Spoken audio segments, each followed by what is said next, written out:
మొన్నైతే మాకు 1 ఎకరా పొలంలో అయితే మొన్న 2 ఎకరాలు డ్రమ్ సీడ్ లాగామని చెప్పామని కదా. నిన్న 1 ఎకరా పొలంలో అయితే వెదజల్లే పద్ధతిలో అయితే వడ్లయితే వెదజల్లేశారు ఈ పొలంలో అయితే.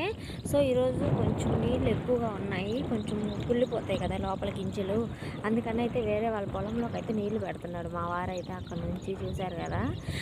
నెక్స్ట్ ఇంకోటి ఏంటంటే ప్రజెంట్ ప్రతి ఒక్క రైతుని పట్టించుకొని దేనికైనా కానీ రైతులకి ఇలాంటి సమస్యలు వస్తున్నాయి, గింజలు అమ్ముకునేటప్పుడు కానీ దేనికైనా కానీ ఉందనేసి ఎవరూ పట్టించుకోలేదు. ఎందుకంటే రైతు ఈ పని తప్పనిచ్చి మిగతా పని ఏది చేయలేడు కదా. సో ఇది చేసుకొని నమ్ముకొని ఉంటాడు. వాడు ఎట్టయినా పట్టించుకోకపోయినా వాళ్ళు ఆ పని చేసుకోవాల్సిందే, బతకాల్సిందే, మనకి తిండి పెట్టాల్సిందే అనుకుంటుంటారు.